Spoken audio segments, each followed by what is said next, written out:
Assalamu alaikum, and a very warm welcome to episode 2 of the Sam Martin Burr Show.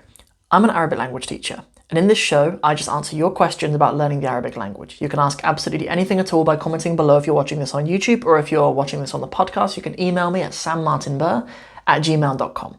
So there's a couple of quick announcements that I'd like to do just before getting into this very main question. So the first thing is if you enjoy this show and you'd like to do some live hangouts with me, then you could join the Patreon, inshallah. And that obviously really helps out with keeping things going, with us creating more resources for the students to consume on YouTube and the podcast, and also the bonus resources that we have available on Patreon too. There's various levels depending on how close you want to get to me and my work and how much extra you want to get, but they are from as little as £3 a month all the way up to £120 a month if you want one-on-one lessons with me. So let's get into it. So I'd really like to thank, actually, our friend Todd Felt. Please excuse me if that's not how you spell your name, that's not how you pronounce your name, rather, because in English we don't really have DTs on the end of names, but yeah, Felt, F-E-L-D-T. So thank you very much for your question. The question is, how do I learn conversational and Qur'anic Arabic? So I really wanted to answer this because these are kind of two goals that most Arabic students have. And also it kind of ties into the idea that when people learn Arabic, they kind of have expectations from other languages that they bring into learning Arabic. Like, for example, if a student learns Spanish or something, they've probably experienced the Spanish that they learn in their classroom to be applicable to literature and applicable to having a chat in a coffee shop, right? But unfortunately, a lot of students of the Arabic language get stuck at a bit of a hurdle when they encounter this problem in Arabic and realise that there's different kinds of Arabic that are used for different kinds of things. So the short answer is you need to separate them. In my opinion, you need to separate them. You need to think of them as completely different languages, really, especially as a beginner.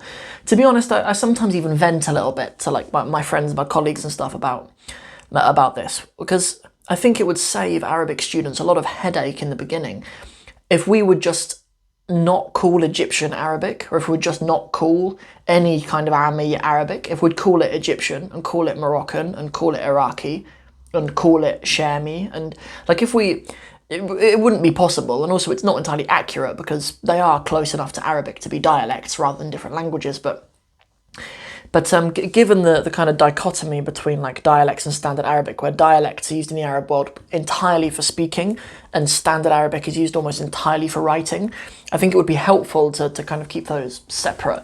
But so that's the answer, really. I think you need to entirely separate them. And then as you get kind of more competent in both of the disciplines of both speaking a colloquial Arabic and reading Qur'anic Arabic, you'll notice that the two will tie together as you get further through your journey. So let me talk to you a little bit about how you would structure your study for each of them.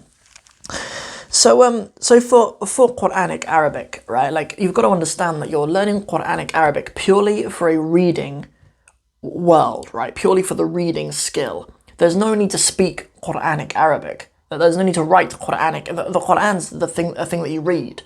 Right, like so you only really need to know the skill of reading, right? So it doesn't really make sense to even like watch videos or listen to audio stuff to do with learning Arabic for the Quran necessarily. Unless it's things that are very specific to Quranic Arabic, like for example, like the tafsir series that Nu'man Ali Khan does with Bayyina, like the Juz Amma tafsir that he does, I think is brilliant. Like I memorized the whole of Juz Amma just from that. Like I just listened to the podcast episodes of that. To learn the whole of Juz Amma, and that really helped me with my knowledge of Quranic Arabic.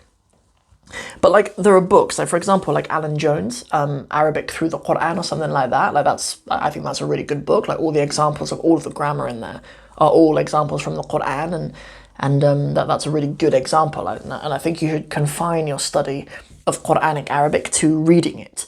And also you should be a person who engages with the Quran regularly as well. Like one of the rules that I talked about in episode 1 of this show is not to let the hurdles kind of get in your way. Run through the hurdles. Like if your goal is to read the Quran, then read the Quran. Like you shouldn't feel like you need to achieve a certain amount before you can sit with the Quran and read it. Like you should have a regular habit of actually reading the Quran. But your study of learning like any dialect of Arabic is almost the complete opposite, right? Like because that's only spoken. There's really very, very little need ever to write Amiyya. Like on social media and stuff, you'll see people like you see Arabs writing often using the Latin script, by the way, often writing their own dialects and stuff. But that's really not a difficult skill to pick up. Like it's really a purely spoken language. So, and you should go very dialect specific, as well as I think I mentioned in the previous episode too. You need to go very dialect specific. Like if you want to learn Egyptian colloquial, like even in the question, like Todd Felt, in your question, I think you just mentioned conversational Arabic, right? Like I think you even need to be more specific about what dialect you want to be conversational in, right? Like you should even narrow it down even more. Like if you want it to be Egyptian or if you want it to be Shami or whatever. And also another thing is, I don't think that because if you learn Egyptian, Egypt is your only option ever to travel to or speak to people in. Like, but people will understand you all over the Arab world. Like if you learn Egyptian, or if you learn Shami or whatever. Like if you learn a fairly mainstream Arabic dialect, you'll be pretty set, right? Like I've spoken to Egyptians and stuff in Arabic and Libyans and whatever. And I studied Arabic in Palestine. Like I learned my Amiyya in Nablus in Palestine, and I've never had a problem communicating with Egyptians. But when you're learning, I think you do need to pick one. Really, I think it is best to pick one. So do some kind of audio course. Like I know that there are colloquial series. I think it is just called the Colloquial series, and they do loads of languages. Like I've got the book for Bangla, and I've got their book for learning Somali as well. And I think they actually have a Gulf Arabic, a what they call Levantine Arabic, and an Egyptian Arabic. I think they have like separate books for those separate dialects. So it'd be cool to get something like that. They always come with audio resources as well. So yeah, and those resources are for free as well, which is amazing. Like if you get the book, the audio resources are for free, which is incredible. Like the amount of value that goes into those, and even from a publishing, content creating standpoint, like it's really hard to create those resources. So it's cool that they're for free. Another thing I'd suggest is getting a speaking partner. Obviously, you can use something like, if you want to pay for like a teacher, it's cool to use something like italki or Preply. I'll put links to those in the description below if you're watching this on YouTube, or if you're listening on podcast, I'll go in the show notes. So yeah, something like that. Or there are loads of groups on Facebook where you can just find speaking partners, which I really like. Like when you're at a certain level of competency, just using speaking partners, I think is really smart. But in the beginning, you'll need some kind of structure. Like you'll need some kind of course, some kind of structure, because I've experienced in the past, like I had a Turkish speaking partner at the beginning of this year, and I just found like I didn't have a structure with him really. Like he would turn up and I would turn up and I'd like practice out phrases and he'd help me with some phrases in Turkish and stuff, but there just wasn't a structure for it. So you do need that for improving your conversation. But what you'll notice is, as you kind of progress in these two, you will notice parallels. You will notice that there's loads of vocab which you hear in the Qur'an, which is used in whatever dialect you're using. So even though I'm talking about tackling these as two entirely different disciplines, they will kind of come together. They will kind of merge together as you get more advanced and you become more familiar with the two. And at that stage, your studies can also transition into to accommodate that as well. So you won't always need to keep your studies of Arabic and of the Qur'an completely separate. Like it'll come down to a point where a really good resource for you might be some of these tafsir classes delivered in Arabic. Because although you would think that they would be delivered in Fusha, they almost always, even if they are sort of delivered in Fusha, they have Arabic tied up in them.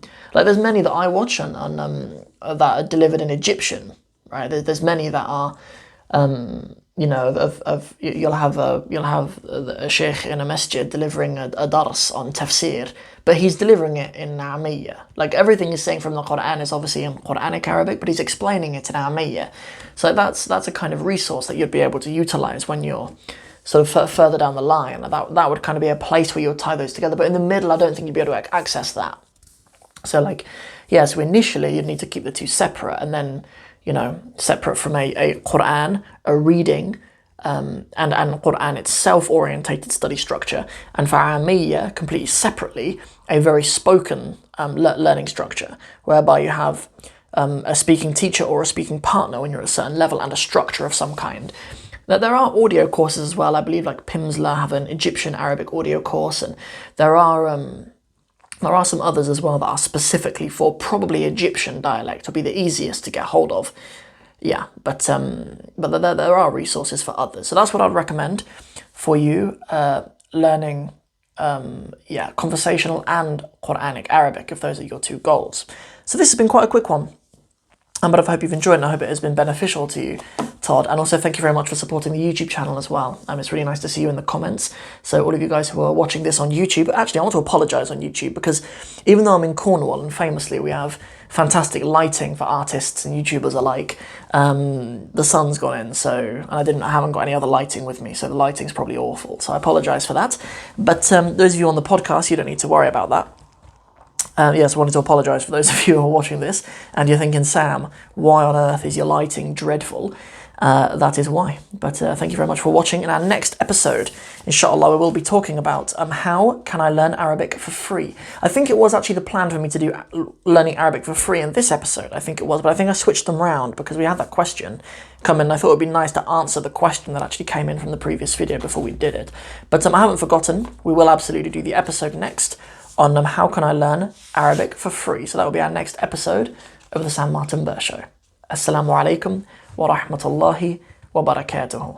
ولما جاء موسى لميقاتنا وكلمه ربه قال رب أرني أنظر إليك قال لن تراني ولكن انظر إلى الجبل فإن استقر مكانه فسوف تراني فلما تجلى ربه للجبل جعله دكا وخر موسى صعقا فلما أفاق قال سبحانك تبت إليك وأنا أول